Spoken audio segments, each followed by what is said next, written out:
Disclaimer. The views and opinions shared on this commentary are those of the speaker and not of Zeta Phi Beta Sorority Incorporated. The host of The Impact of a Woman. And today I want to share, I'm so excited that May the 6th marked the 23rd Zeta anniversary for my line sisters and I. And tonight they are here to join me for a series of episodes called Sorority Sister Talk. The episodes will go from May until August. And tonight I have with me my soror Clifton and soror Paige. Soror Clifton, please introduce yourself. Hi, everyone. My name is Dion Clifton, and I'm a member of Zeta Phi Beta Sorority Incorporated. As Francis has said, we've been sorority sisters for 23 years, and I'm looking forward to being here today. All right. So, Paige, please introduce yourself. Hello, my name is Paulina Page, and I currently work at Gap Incorporated in their fraud department, and also I do Herbal. I'm a distributor for Herbalife, and also a health and wellness coach. All right. Now, I do want to say that we will be going from May until August.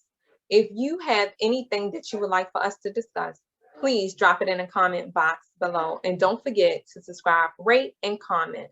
Now, tonight's topic, sorority girl stereotypes. Now, how do you ladies feel about this topic before we jump in with some of the stereotypes? I think stereotypes are just that, stereotypes. Every woman is their own woman. It doesn't matter what organization, if you even belong to an organization, because you don't. We're all our own selves. So stereotypes are just that. There might be a smidge of truth in it, but for the most part, not everybody acts that way. Okay. So, Paige? I would definitely agree with Soror Clifton that a stereotype is a stereotype, but I do think that some people feed into those stereotypes, not consciously. I don't think they do it intentionally. I think it's just who they are. You know, as Soror Clifton said, we are all individuals, so people act how they act, but unfortunately it does kind of get wrapped up in what people perceive of typical stereotypical things of sorority girls. All right. So I do have a list of sorority girl stereotypes that were given to me when I asked a bunch of different people what their thoughts were about sorority girls and what some of the stereotypes that they have heard. So let's jump into that. The first one says, it is not about the sorority work. It's all about the undergrad letter life.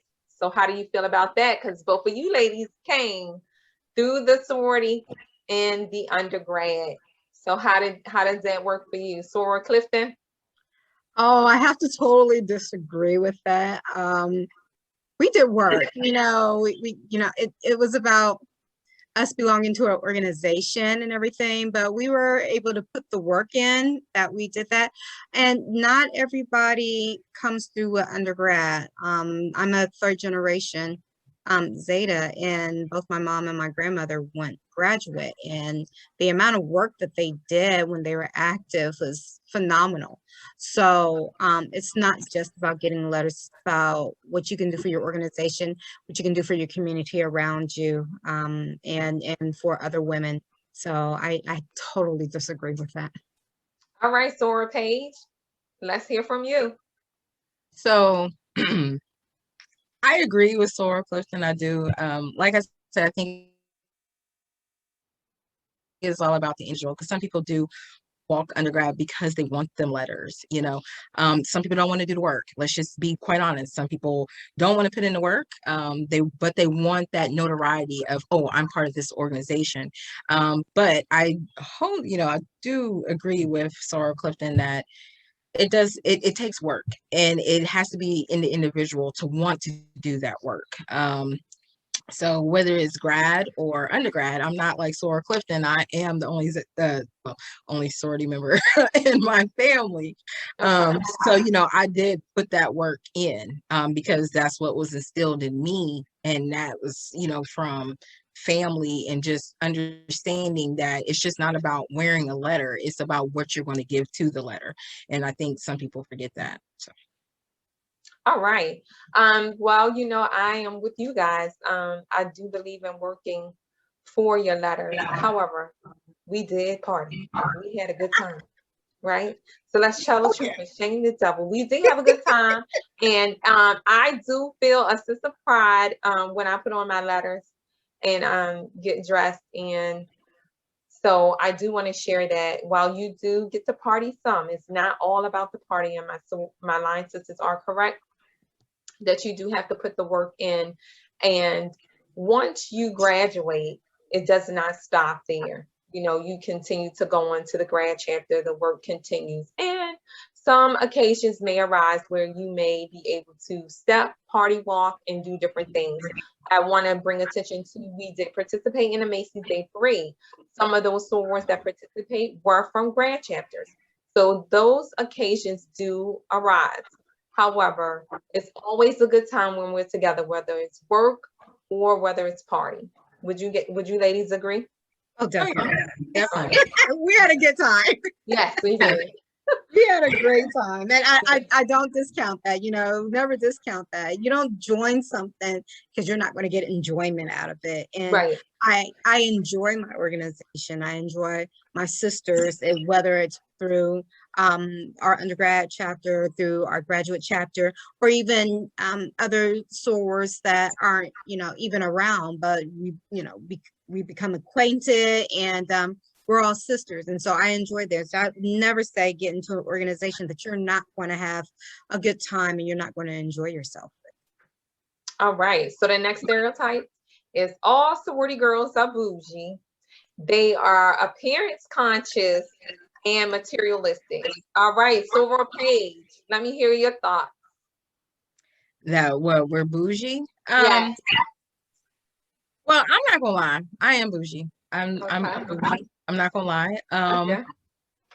Honestly, so to answer that question, I don't feel it's all about the person. The person can be bougie before they even think about joining an organization.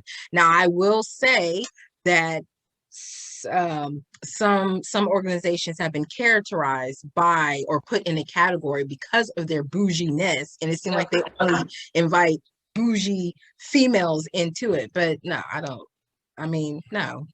I've met a lot of women in various organizations, even our own, and very down to earth, very intelligent, very smart women, very driven and motivated. I mean, like I said, you are who you are, and that stemmed from before you even wearing letters. If you was bougie before your letters, you're gonna be even bougier after. I mean, I don't know. It's a confidence boost. Like, hey, look what I did. Look what I worked for. Right. So I mean, okay, Soror Clifton. So my question is what is bougie? Oh. There are different types of bougie. I have been called bougie for a very long time. Okay. And then, this was before I even got into college. Now, all of a sudden, just because you join an organization, you're supposed to be bougie. And then if you join one organization or one sorority, then you're supposed to be bougier, and you're supposed to act like this, and you're supposed to act like that. But even within your organization, within your chapter, within your sisterhood, for intake and everything, there's going to be different levels. Every person is an individual, and just because, and we're not materialistic. No, if you're materialistic, you are materialistic, and it doesn't have anything to do with what kind of organization, the letters, your number, your colors, or anything like that. It has to do with you as a woman. So if that's if that's your take on it, and if you're expecting to become a member of any organization because of bouginess or materialistic things or stuff like that, then none of us have an organization for you on that. Now, Do I like going out and buy stuff that has my letters on it? Do I like going out and representing? Yes, I do. But that's who that's who I am. And I am proud to represent my organization in whatever I do. So it doesn't have anything with being bougie. It has to deal with being a confident woman. Okay. So my take on it is, yes. Oh, I was just saying, I agree. I agree with Sora Clifton. I agree with what she's saying, because Okay. you can be confident and can deem you as being arrogant. I've been told like, oh, you're arrogant. No, I'm just confident. I just know when I know, and I know how to do what I'm supposed to do. So I'm sorry. Some people get that lost in translation. So that is something that people can categorize as being bougie in a sense. Okay. Okay. Yeah. I totally get that. I totally understand. One sorority sister shared with me that bougie means that you have standards, and it's nothing wrong with having standards. So that's how I like to look at the word and define it. Also, I think all of us as women, period, point blank, have had a time, we enjoy retail therapy. We enjoy retail therapy, and it's nothing wrong with liking and having nice things. Also, I would say to appearance conscious. I think, every woman wants to look good and like what they see when they walk past the mirror, whether you are in an organization or not. Sometimes I do feel myself a little bit more when I am dressed in my blue and white and I have my letters on, and I'd be like, yes, let me take me some pictures. But I also feel that way when I am dressed for work and in a nice business suit, and know that I did the darn thing, you know what I'm saying? And I went out there and put my best foot forward.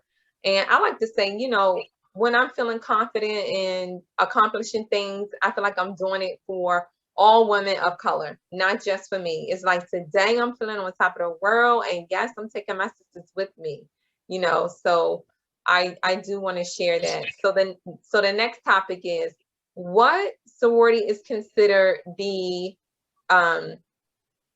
smart girls? What sorority is considered the smart girls?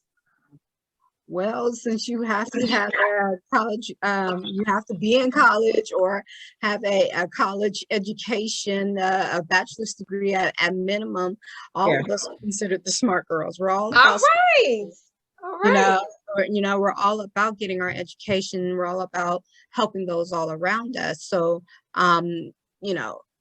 that's a stereotype, and I refuse to call out any organization's names as these are smart girls and everything, because we're all smart. We were able to get into college. We were able to have the GPA to even start our intake process, and sometimes we don't finish, or it takes us a while to get where we're going and everything, but we are college educated women, whether we have that piece of paper or not.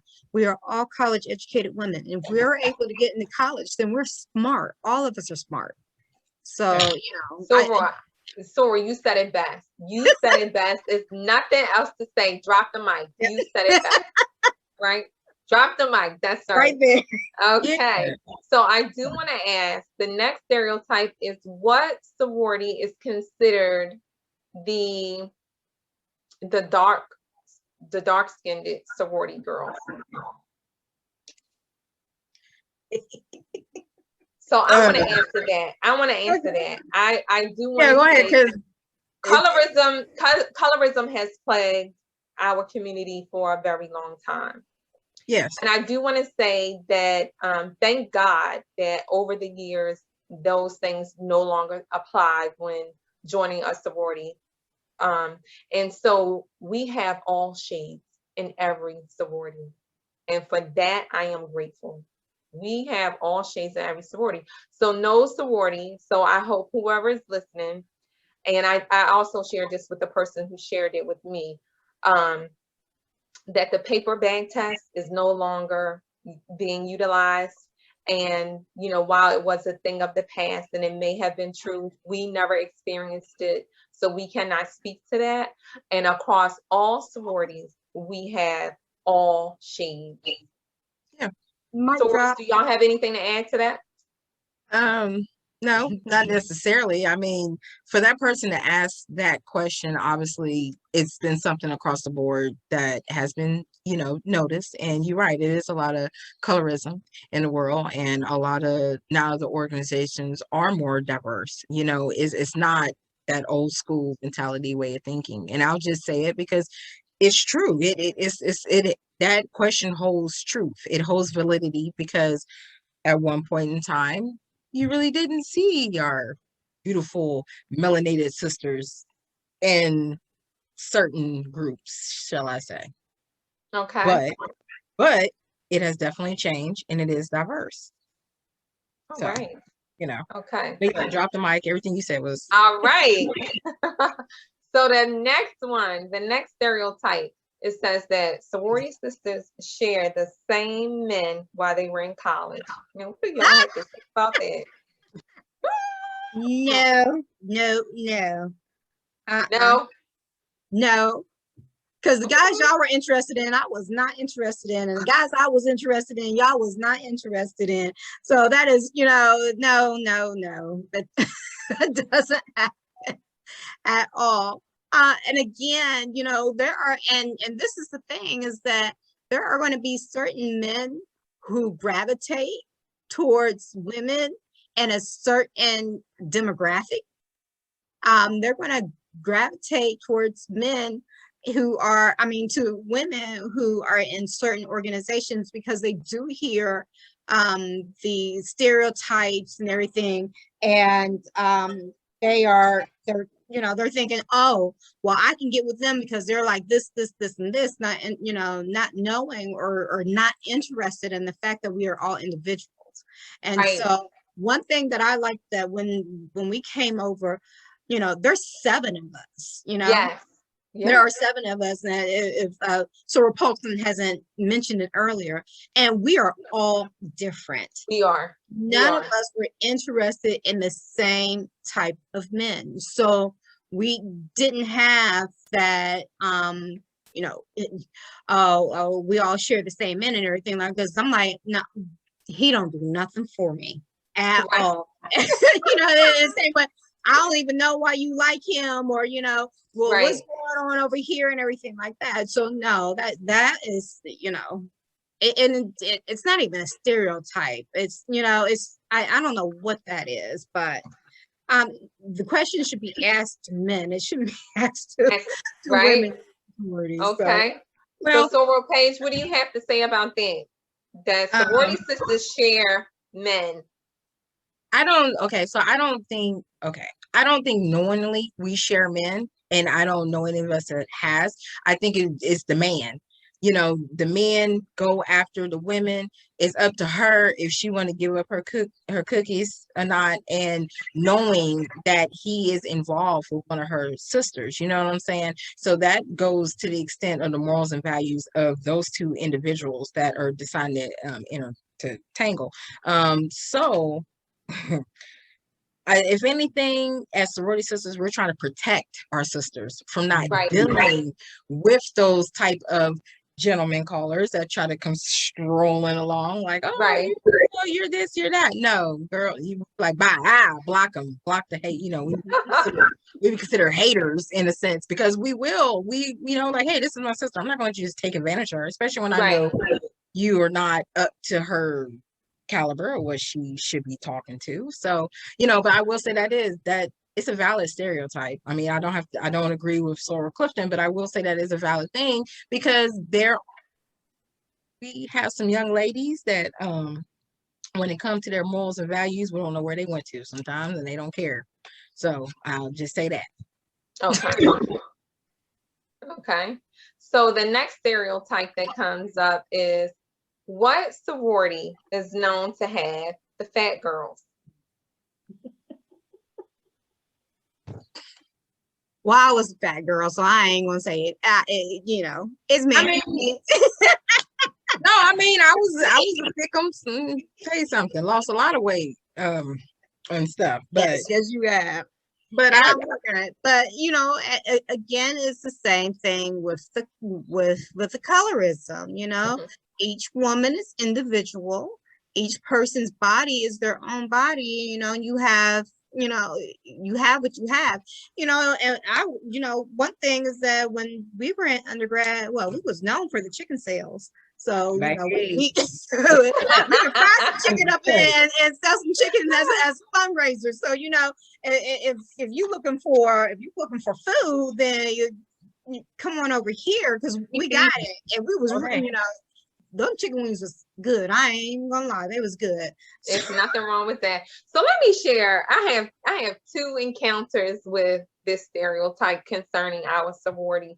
So the first one is with my husband. So my husband is a Mason, and one of his fellow Masons, I'm not sure how the conversation started, but my husband shared with him, oh, I'm married to a Zeta. And his fellow brother said, well, I've never seen a fine Zeta.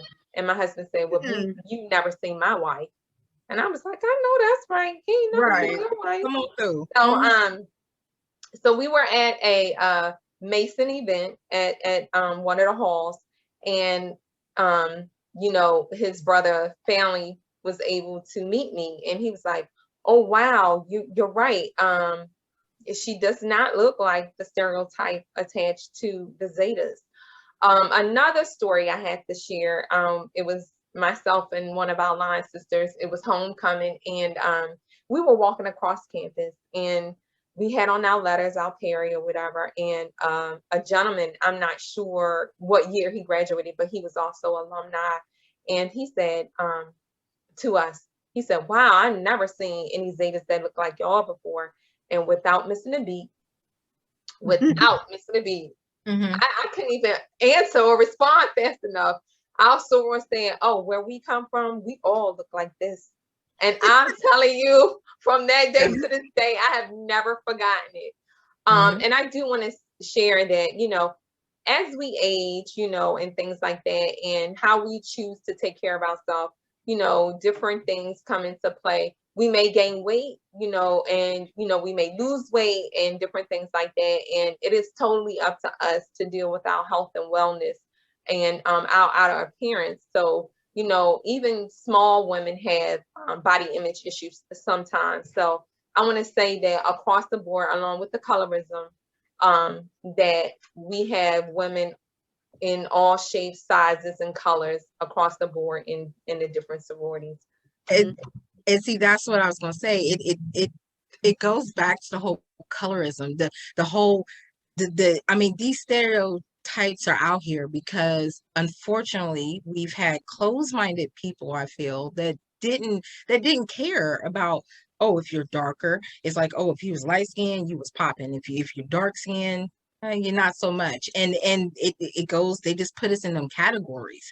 They put women in general in those categories. And I'm thankful that now we don't see that, you know, because before certain sororities, you didn't see voluptuous women in that sorority, or they didn't think they would be included, or they couldn't be included in that particular organization because they wasn't a certain complexion, they didn't have a certain body type and different things. But now the way we are in 2021, you know, it crushes it across the board, because as you say, now it's diverse as far as the color, is diverse as far as the body. And you're right, women, as we get older, it is a struggle with our weight. We have to work on it every single day. That's why I do Everyday Body, you know, won't make itself, but you know, plug.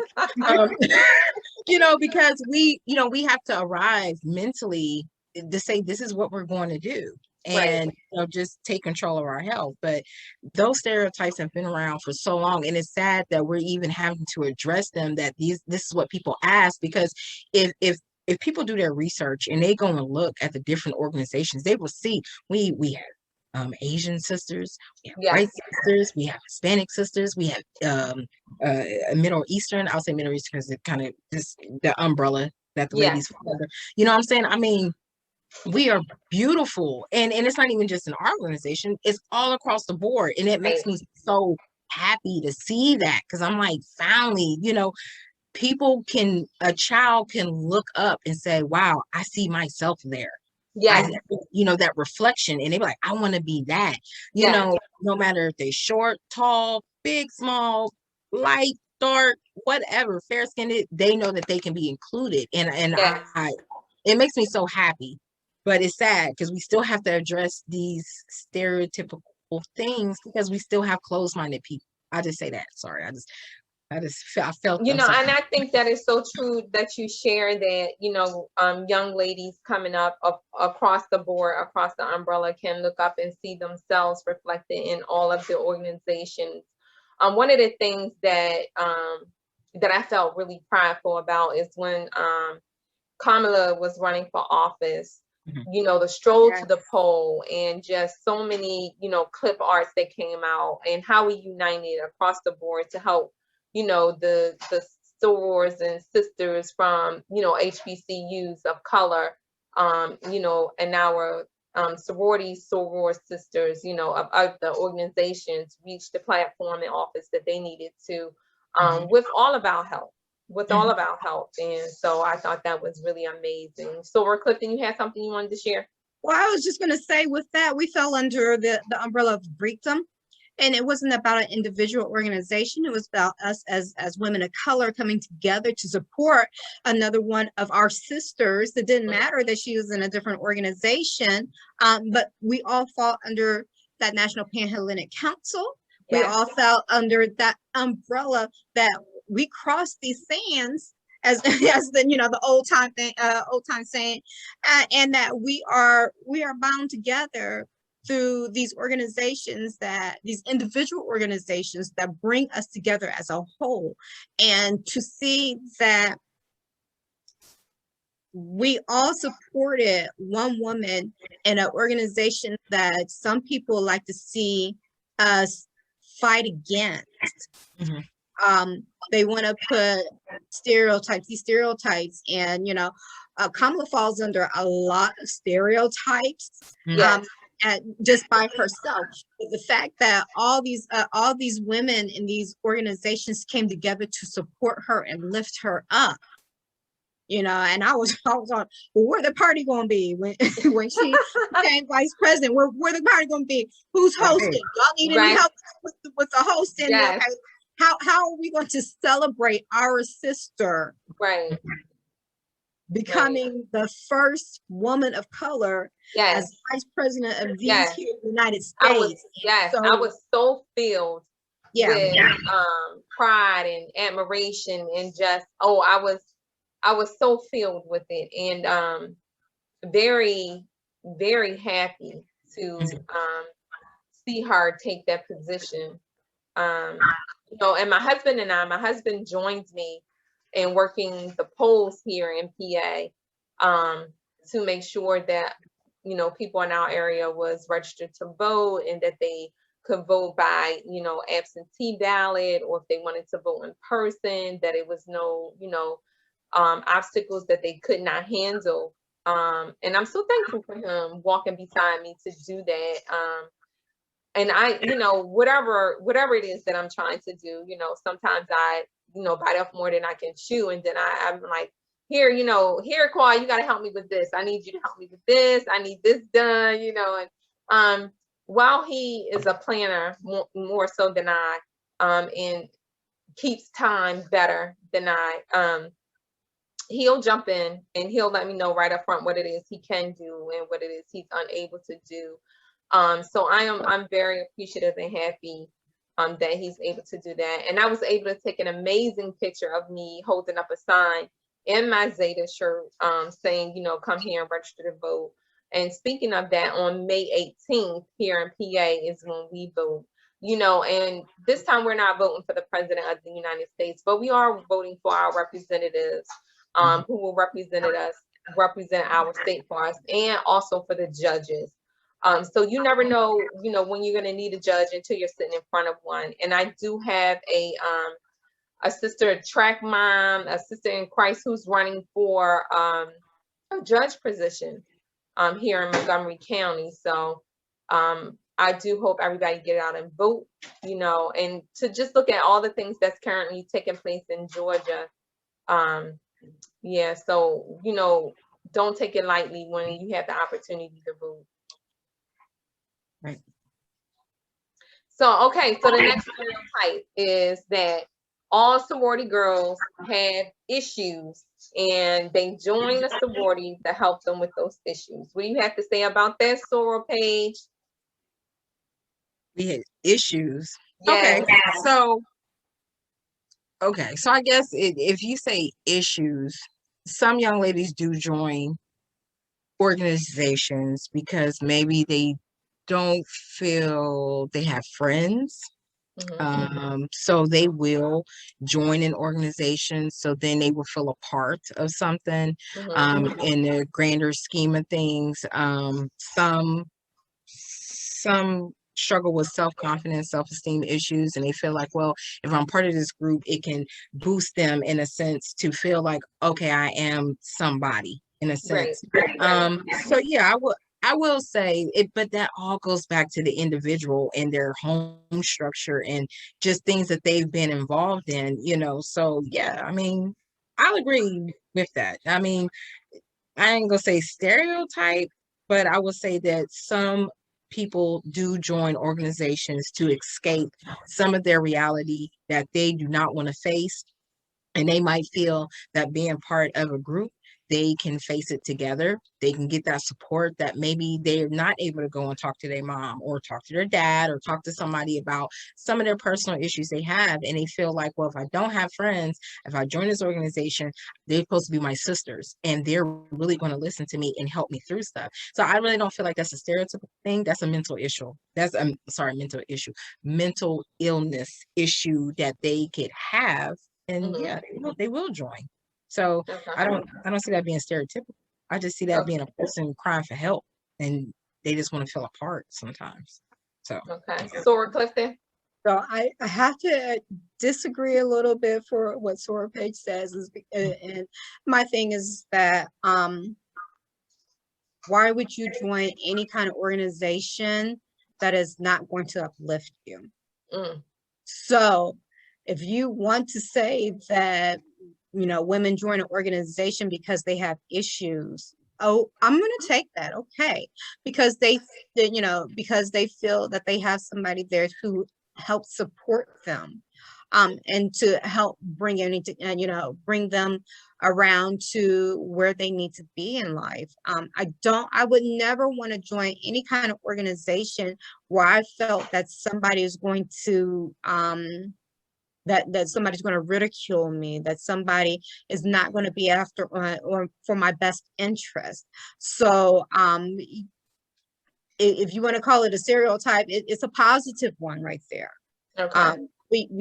We want to be able to make sure that our sister is doing fine, is doing well, is being the best person that they can be. And if I have to stop what I'm doing for a second to make sure that she's uplifted and that her mental health is fine and she is able to walk this life, you know, as a woman and be better about herself and feel better about herself, then that's what I'm here for. So it might, and the thing is that it's not necessarily a cry for help. Everyone has an issue, some form, some way, some fashion. Right. You don't have to be in an organization to have issues. And right. as women, we you know, men go around all the time talking about, well, she got issues, or she got issues.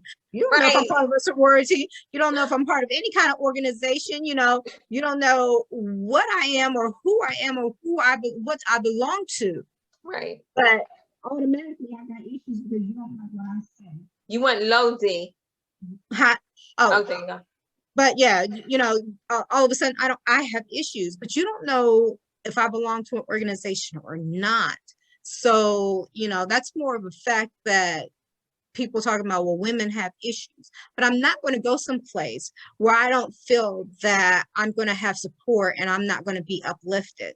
There is no way in the world that the seven of us would have been able to go through this entire process if we were not there to lift each other up for 23 Stay so deep, preach, girl. Not be here, and I would refuse to be part of any kind of organization that was not going to lift me up in a positive manner. D, I'm telling you, you are on point with that. And I just want to say, I love y'all so much because I guess I was that girl. I was her. I was the one that came in with my baggage to our line and share my issues with you guys. And you guys welcomes me with open arms, to my surprise. And Soror Page, just like you, I am the first generation college student for my immediate family on my mom's side. I am the while my dad was not in the home, I do know who my father is, and we do have a relationship, but he was not in the home. I do want to say that my issues and baggage, you know, I laid them on the table, and you guys said, you know what, it's okay. And that's what I'm saying. Like, yeah, not that you have to have an issue to be part of an organization. It's just that some young ladies do have some personal issues that maybe they can't hash, and they do. And like Dion, you know, sort of like you said, uplifting. So that could be the drive for them to want to be part of the organization. Like, hey, I have these women here. You know, we're sisters. They're gonna be there for me, and that is a form of uplifting. So I'm not gonna say that, oh, you have to have an issue to be part of an organization. No, but do some women have some type of acceptance issues or personal things that could lead them to possibly wanting to be part of an organization? Because no lie, it seemed like from where we would do informational sessions. Yes. Some of them young ladies, when you sit down and talk to them, it's like, yeah, come on, baby.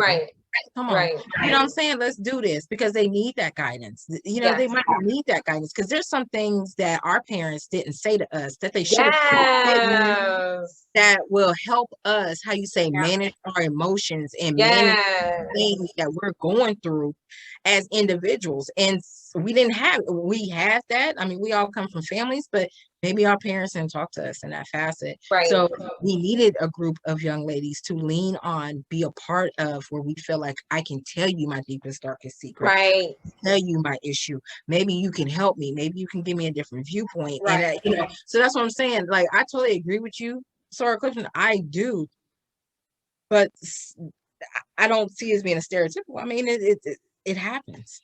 It just happens.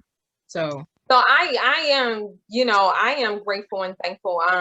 Being a part of the organization has changed my life.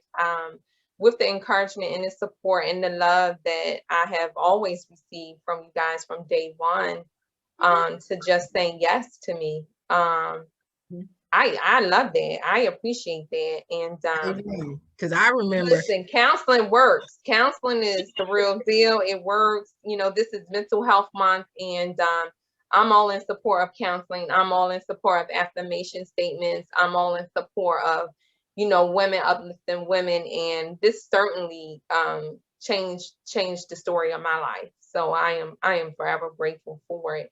And I do rep my sorority hard. I go hard for mine. I don't know what nobody else do, but yes.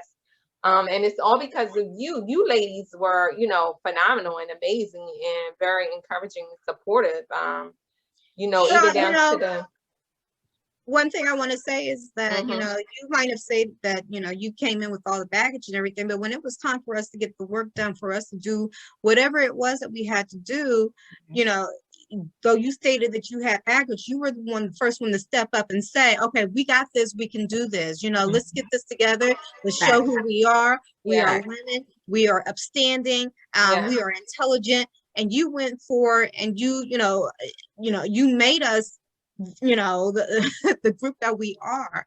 And with that, you know, for 23 years, we have been together in some form or fashion. That is true, Dee. That And is so true. you don't always get that outside. When I'm growing up and everything like that, I can count on my hand, on one hand, the amount of friends that I have from Yes. childhood. Yes. And then, and those that I actually, Dee, you going low. I don't know what that is, Okay. but those that I actually talk to and everything. And then Right.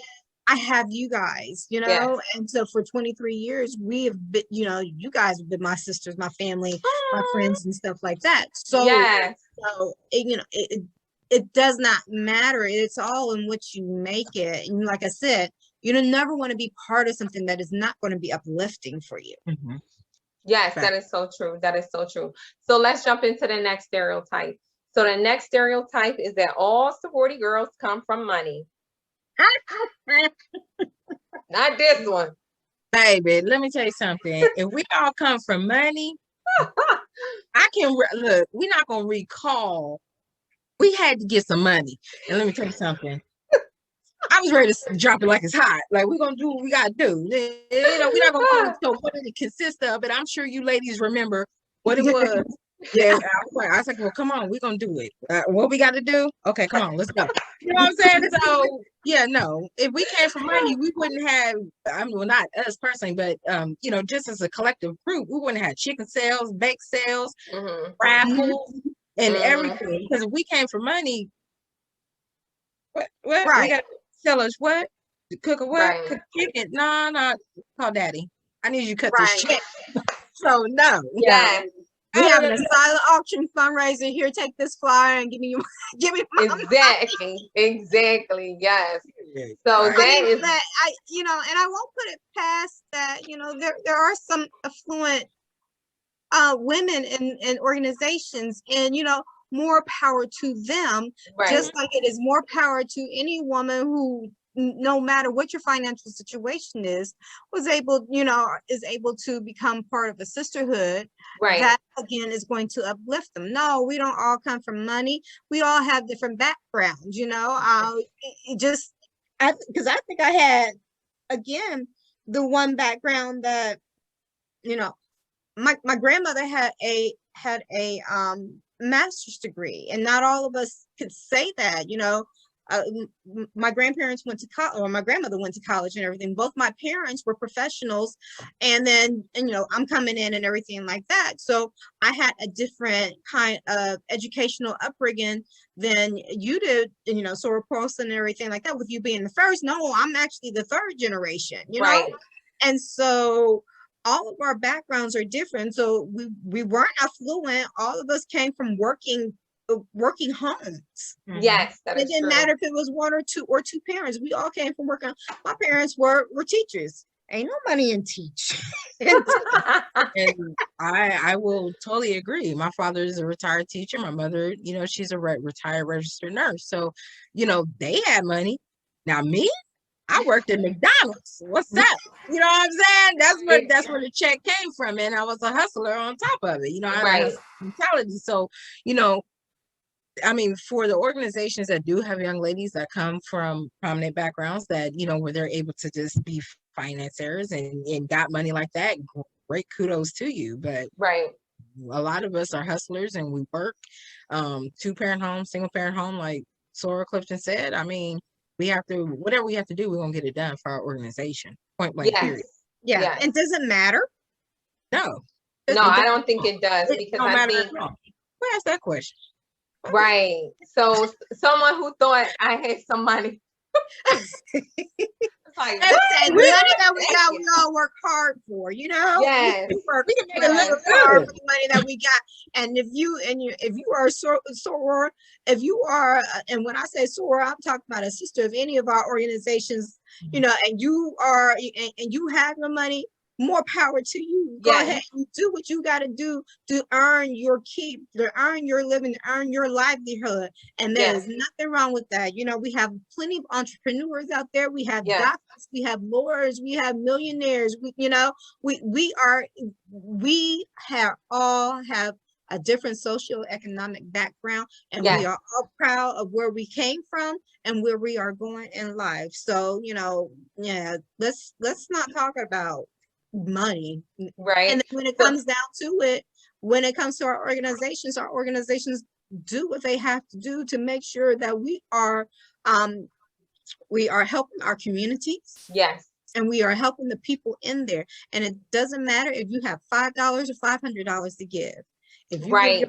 $5, that is just as important as the $500 that this other soror over here has given. Yes, that's true. That's true. And to any young lady who feels like she does not come from money and is looking to participate in any organization that she feels fits her best, I do want to share that where there is a will, there is a way. If that's what you want to do. Let's jump into the next stereotype. So the next stereotype says there is no benefit of being a part of a Greek letter organization in real life. So I'm not exactly sure what real life means, but college life is real life. Wait a minute. First of all, I don't know who asked that question, but you need to stop. So okay, first of all, when you're part of a Greek letter organization, you have a plethora of a network to you of fraternity brothers, sorority sisters that, come on now. If we reached out to one of our sorors in Japan, you thinking we not going? Baby, Right. Like, Right. well, I don't know about now, pandemic wise and all that, but I'm just saying, like, no, I mean, there is brand benefits, I do feel, being a part of a Greek letter organization, because you have a vast network that you can tap into. And if you need a job and a soror or frat, like, hey, are they hiring? Are they opening anything?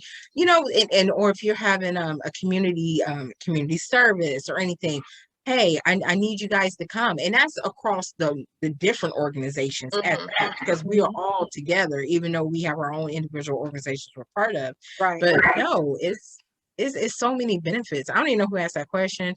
And to me, the person that asked that question, they need maybe some classes on networking and marketing and, different things of that on that level, to understand the connections you make within an organization, and not even just the organization, just within a group or your job or your circle of influence, people that you're around. It's all networking. So yeah, I don't know what it's okay. Okay, so we're Clifton. I'm sorry, I just felt personal about that. Like, what? You can go anywhere. Hold on, wait a minute. Take it back. No, you know what? And this is my thing. You can call up your soror in the next day, be like, hey, I'm coming in town. Can I get your couch? Yeah. Say that. Yes. Come Say on. that. Say that. You know how many road trips we've taken to different universities? Like, hey, we coming to town. Oh, girl, we got sorors coming in town, and that makes them happy. Like, oh, they're visiting us. Yeah, we come to visit. We come to kick it. We come to network. We come to fellowship. Everything. So I don't know. I feel personal about the question. I don't know. We save plenty of money by sleeping on couches and on grabbing blankets and everything, and sleeping on floors and everything like that. So we we are out there. So I mean, but not just about the networking. I think Sora Page is, she hit the nail on the head. But the sisterhood, the uplifting, the support that you receive is it's a benefit. It really is a benefit. And so not only about the materialistic things that go along with becoming part of an organization that has thousands and thousands of women and men in them. It's about what's going on around you. During this time of pandemic, the sorors that have reached out to say, hey, are you okay? Is there anything that you need? If I was not part of this organization, I don't know how many times I would have gotten somebody who was just checking up on me just to make sure that I was okay. Right. And so that's a benefit too. So it's not necessarily about materialistic things, and I'm just getting off of a call where we're talking about being, being a member of this organization right here on this capacity, and you don't have any benefits. So, let's try to put benefits in there. We didn't have that because the major benefit that you have is each other. And then Yes. we can bring out of that togetherness to not only benefit yourself, but to benefit the people around you. Yes. And sometimes it's not about you. Sometimes it's about your sister. Say so, Dee. Say so. Brother. And that is the benefit, that you are able to help somebody and be an influence in somebody else's life and be positive for somebody when they don't even have the, when they don't feel like they have the opportunities to do that. So for me, that's a benefit. So if you want to say that there is no benefit, look around you or look at all these men and these women who are part of here and ask them what was the benefit that they had. Right. Coming into the organization that they did go. Right. Yes, I agree with both of you ladies. I don't even have anything to add to that. Dee, you came to visit me when we lived in Japan, and that was amazing for us. Did you? Oh man. Yeah. That's right. Yeah. So that was amazing for my family. And just to have my sister there with me was amazing. I was able to, show you off like, hey, my sister. Yes. So we places I ain't never been before. Yeah. So that was so you ladies said it all. I don't even have anything to add to that. So the last stereotype on my list is that Greek life ruins your faith. Not at all. Greek life ruins your faith. I have another one after that, but it that popped up. So this one says Greek life ruins your faith. What do you have to say about that? Well, what they talking about? What they mean ruin your faith? Well, your faith, I guess, like your religion. Greek life. My father is a proud member of Phi Beta Sigma Fraternity Incorporated. Yes. He is a priest. He is an Episcopal priest. My grandfather was also a proud member of Phi Beta Sigma Fraternity Incorporated, and he was a deacon in the Episcopal faith. It does not, and the of members of fraternities and sororities that are in Black churches is numerous. And I'll say that I forgot, my grandfather actually was a member of Alpha Phi Alpha. Oh, okay. And he was a deacon in a church. So I forgot. I mean, I guess First Generation 4 is our organization in my intermediate, but it don't ruin your faith. Look, tell you something. Jesus loved you. The universe love you. God love you. The Buddha love you. Yah, whomever you pray, gonna love you regardless. That don't. Who asked that question? That must be. You know what? But not only that, if you are, I'm just putting this forward because I'm a Christian. Mm-hmm. Being in this organization has, it has built my faith because we are doing the things that Jesus has told us that we are supposed to do. Yeah, it should bring you closer. It should bring you closer. Right. And, and if you are following the way of Jesus, then the things that you are doing in your organization, as far as feeding the hungry, clothing the clothless, helping the needy and everything. We are all about community service. We are all about making sure that our brothers and sisters are living as best as they can. And if they can't, what is it that we can do that can help out? And so those are the things that Jesus has told us that we are supposed to do. So that has been able to help my, with my faith and everything. Now, I will be honest, I'm not always able to make all of the items that we're supposed to do in the organization and everything, but I do know that the monies that I have paid, the monies that I have given, as little as or as much as it is, go on to help to make sure that these items are done. And so it's not ruining your faith, it's helping me to actually walk in the way that Jesus told me that I was supposed to do. Okay. Yeah. All facts. So Everything she said, facts. say it again, Paulina.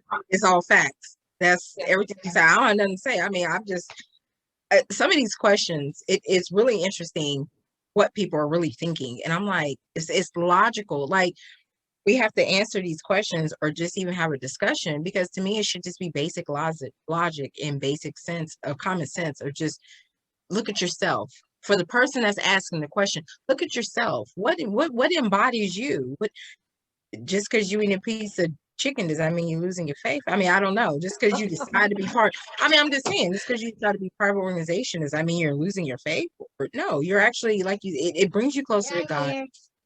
Thank you. My best person. Okay, come on. Okay. You know, it brings you closer. If anything, like Sora Clifton said, you're doing the work of what you're supposed to be doing. So it should bring you closer in understanding your faith and your beliefs even more. Now, if you got some far-fetched ones, then we'll work with you. It's okay, but it should bring you closer to what you want to do. Oh. You know what, ladies? I have to say that different I think we all go through different stages, as far as our faith walk. And I can honestly say, while I have always been a believer in Jesus Christ, my Lord and Savior, I have always been a believer that, when I was in college, I did not attend church on a regular basis. I'm just being honest and transparent here. However, as I continue to grow and mature in life, just happened and presented itself, I found myself there more often. And it had nothing to do with whether I was a member of Zeta Phi Beta or any other organization. And just to say, my pastor is a Sigma. He belongs to Sigma, our frat fraternity. So I like you said, I think that is part of just of who you are. And as you grow and as you start to mature and do adult things, adulting, what they call it now, it's up to you to decide where your faith walk is going to be, and that no organization should come between you and that. So the last one is, sorority girls are either two things: stuck up or freaks. All right, sorry, Clifton, how you answering that one? No comment. Well, again, each woman is an individual, and what you bring into the organization is who you are. An organization should never change you. You should be changing the organization for the positive, just by what it is that you bring to the organization. So whatever it is that you do in your personal life, as long as it is uplifting your organization, do you. All right, Soror Page. You know what? I'm not gonna say what I have in my head, because what I want to say is, if you like doggone, girls on weekend, I mean, that's your business. I mean, I don't know. I mean, you want to be part of this organization. If you a freak, you a freak. It don't matter. I mean, that's your business. If you stuck up, you stuck up. I mean, that's to me, that's a personal preference, and that's your business. It has no reflection on the organization at all. Well, you never know, being stuck up and being a freak. I don't know. I guess you would bring your perspective into the organization in a group, as far as maybe the morals and values, the boundaries, building boundaries and standards and different things of that nature. As far as informing your fellow sisters on certain things that maybe they don't know about. I mean, I don't know. Who asked this question? Look, if you want to know, is she a freak, just ask her. I don't know. I mean, to me, the organization got nothing to do with if you want to get in them draws. If you want to get in them draws, just say, look, I want to get in them draws, girl. Now, this is what I heard, but this is what we're gonna be. I mean, honestly, that question is, well, I guess that just goes back to the whole colorism, the whole stereotypical aspect of light skin, dark skin, big girl, small girl, category, oh, well, because I've heard this. If she's light skinned, small, part of a certain organization, oh, she's stuck up. But if she's dark or caramel complected and and kind of voluptuous, part of another organization, oh, she a freak. And I'd be looking like, now y'all wrong. You're wrong. See, don't categorize that stuff. Those people, we are individuals. You know what I'm saying? And I'll say me just being transparent, because I already know. Like, oh, she a freak. I am. So leave me alone. But that don't mean that you're gonna get in these draws. Point blank, period. I mean, let's just keep it all the way real. And I'm more bougie and stuck up than the rest of them. So baby, you could be both. So to me, that's more the individual aspect. It got nothing to do with the organization. And honestly, the people that are freaks, stuck up, or whatever you into, you have an open mind and you have a different perspective where you can bring different values, different standards, and I'll say it again, different measurements that could be implemented, not in a sexual tense, that can help the organization be a little bit more organized, be a little bit more driven, maybe think outside the box, so I know, it's crazy. I'm so thankful that you have this, and I'm so thankful that you asked me to be a part of it, because I know I'm not the most traditional and person's part for answering questions and stuff, but it's just amazing to me to hear these questions that people really ask. I'm like, really? Like, to me, they need to look at themselves. Some of these people that ask these questions, maybe they need to do their own soul searching and self-development to understand themselves. And to me, it seems like these questions that they're asking are more personalized to them as far as what they're going through. And maybe they needed this. Maybe the universe created this to help answer them questions that they were looking for. I'm sorry, I just got the movement, but that what? Well, I mean, and again, everything comes down to who you are as a person. Yeah. Again, there are 7 of us that went over together. That this is our 23rd year. There are 7 of us went here, and we are all as different as night and day.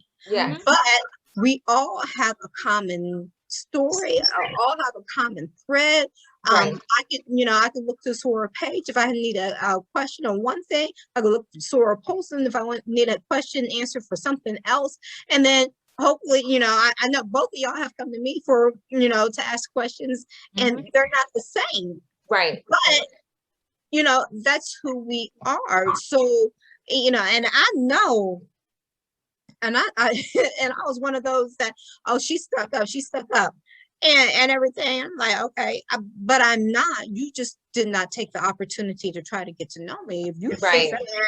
you talking about, hey baby, let me get that number and everything, and I'm just gonna go ahead and give the digits out. You ain't even told me your name. Then no, you're not getting my number. Number one. Number two, I'm here with a goal in mind. My goal is to become a graduate of this fine institution that allowed me to become here to gather more education and more knowledge in my brain. And that's my number one concern. That is my number one concern. And if you can't figure that out, then I don't have time for you. If you can't see that, then I don't have time for you, because you should be wanting the same thing, and you should be wanting to be with somebody who is going to be able to help uplift you. Let's study these notes together. While they're trying to drop it in their draws. That's right. That's their problem. And then afterwards, we'll see what happens. And I have friends that, once said, I'm not giving no numbers to nobody until after I get finished with this year in school, And if you were really, really interested, you would wait and see what's going to happen on that. So it wasn't about being stuck up. It wasn't about being a freak. It was about that one common goal of getting that little piece of paper that you done spent thousands and thousands of dollars on trying to get. Come on, Biden. Wipe the festival on that, baby. Oh, since you done stuck out. It's not about being stuck up. It's not about being a freak, especially if you're going through undergrad. And that's why a lot of people are, with these questions, and I'm not trying to put down graduate or anything like that, but these are all stereotypes that you hear from about undergrads, Once well, you I don't know, Z, because I don't know. Let me just say this. Homecoming presents the opportunity, for people who to be who they are or what they wanted to be. Yeah, we talked about this the other day. So homecoming presents that opportunity for people to be who they are for real, or who they wanted to be. And it gives them an opportunity to live, vicariously back in that space. So I want to back 95% of those. That's alumni. Right, but 95% of those who are in organizations that are getting the stereotype that you're either stuck up or you're a freak went through on an undergraduate level. And that's what I'm saying is that because at this point in time, after you graduate, there's a lot of people who don't go on to be part of the graduate graduate organizations. And let's be honest, we are unique in the fact of members of the National Panhellenic Council, the NPHC. We have graduate organizations, we have graduate chapters and everything. A lot of sororities and fraternities from PWIs, they don't. Once they graduate, that's done. It's done and it's over with. So that's one of the things that are different. So you're talking about what's the benefit of becoming, going into this organization is that you don't stop after you get that little piece of paper. You continue and go that way. So when we talk about what you're going back to homecoming and everything, let's be honest, 95% of the people in organizations went over undergrad. And so these stereotypes they are seeing or that they're talking about are, a lot of them are directed to undergraduates because in PWIs, they don't do organizations after they graduate. Yes, they go around and they say, yeah, I'm a member of this, I'm a member of that, but they don't continue on the work. Once they're done, they're done. True. So, what goes on at homecoming stays at homecoming. Is what I've been told. It's like Vegas. It's the one of the members, and I'm not gonna say what position that person holds, of our alumni chapter here stated that y'all know what y'all be doing when y'all go back to homecoming. And you know what my answer to them is, girl, like what? Other than having me a few shots, fellowshipping with my people. Now, whatever whatever you on when you go to homecoming, that's what you're on. Speak for yourself. And that's one thing that because I was having a conversation earlier today, and the topic of how I see people and their growth and everything. Yeah, when you go to homecoming, you get back to that time of when you were actually there. Now, you remember generations be different. I remember the first time, my first year at West Virginia State, and I was given tickets to the alumni dinner. And this was something that at the point in time, we weren't really going, but me being my stuck up self and everything, somebody give me something, I felt obligated to go. And so I went and I sat at this table. Now, mind you, I was 19 at the time. And I sat at this table with a bunch of alumni who were there in the 50s and the 60s. Okay. The 50s and the 60s. And this is in 1998. And I sat there with my mouth hung open half the time. The other time I was closed mouth, ears wide open, because what I done heard is exactly that they were at, what they done did at this point in time, and who did what and why they did that, and this person came back and this person didn't come back, and this is the issue that happened right here, that, and the other. And I'm like, huh? You talking about drama? And I'm sitting up here listening to each and every word they're saying. So everybody's like, why'd you go over there, girl? Do you know how much info that I done got? And it's And everything like that. Right. But they came back and they were in the time frame that they were in. Mm-hmm. But once they were finished with their reminiscing and everything, you could see the growth that they had. We were talking about, we have judges, we have lawyers, we have, again, entrepreneurs, we have CEOs, and just the whole gambit of Black people being successful.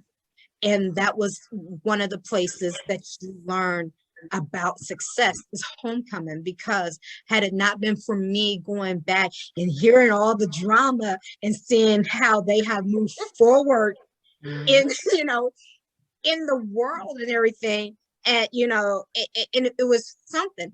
And within the organizations, especially the men would snap back at, well, I'm a fine, proud man of such and such, but the proud fine man of this, that, and the other is better, and this, that, and the other. And it's all in fun and games, and it's all in camaraderie and everything. But it shows at Homecoming where we've been, where we're at, and where our future will be. And I completely agree with Sora Clifton. I've never had the privilege of sitting at the table, and I guess that's where we try to recapture some things of Homecoming, because Sora Clifton, she's the mission seeker. She be sitting there with the alumni, the older ones, and at the banquet and stuff. You know where I be turning up somewhere having a drink. I ain't gonna lie. We talking about transparency. I'm trying to get down like. She's at the alumni dinners and the balls and the banquets. And you know where you find me? Down there on the campus trying to get up in the gym to go to the party, because that's what we were doing. But I will say, in all aspects, when I do get to sit down and run into alumni and people that are older that was there before, you do find out that they've been successful in their lives. They've been successful after graduating, or even if they didn't graduate, but they're still successful entrepreneurs, everything driving them, motivated, very, very, very successful in their lives. You know what I'm saying? Yeah, but going to Homecoming, I mean, you do recapture, you recapture that time period, and it's all about what you can do. I mean, because we've all of us, we've all graduated, all 7 of us. We blessed to graduate. We got our master's degrees. Sora Clifton's working on her master's, you know what I'm saying? So we were all successful in our own platforms, in our own way. But when you come in, you do go back to recapture some things. It's just Sora Clifton like to go hang with the bourgeois. She's with the bourgeois. The tables. Me, I'm somewhere on campus somewhere. Let's go get a bottle. I be working. Y'all know I be down there working. Yes, you do. Yes, you do, because you always work. So I have fun for her.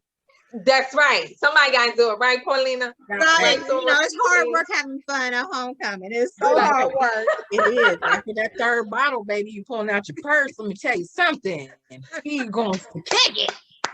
Point blank, period. So I'm sorry. Well, Sorors, that wraps it up for tonight. I look forward for the next time. I have enjoyed speaking with you ladies, and to our listeners out there, thank you for submitting your questions. Don't forget to subscribe, rate, like, and comment. If you have a topic that you would like for us to discuss here at Sorority Sister Talk, please drop it in the comment box below. Source, did you guys have anything you wanted to add before we say goodnight? No, thank you for having us here. Yes, I have enjoyed it. I really can't wait for our next topic. Yes. So thank you again. More of us can join. Yes. So ladies, again, thank you. Good night. I love y'all. And until next time, thanks for listening.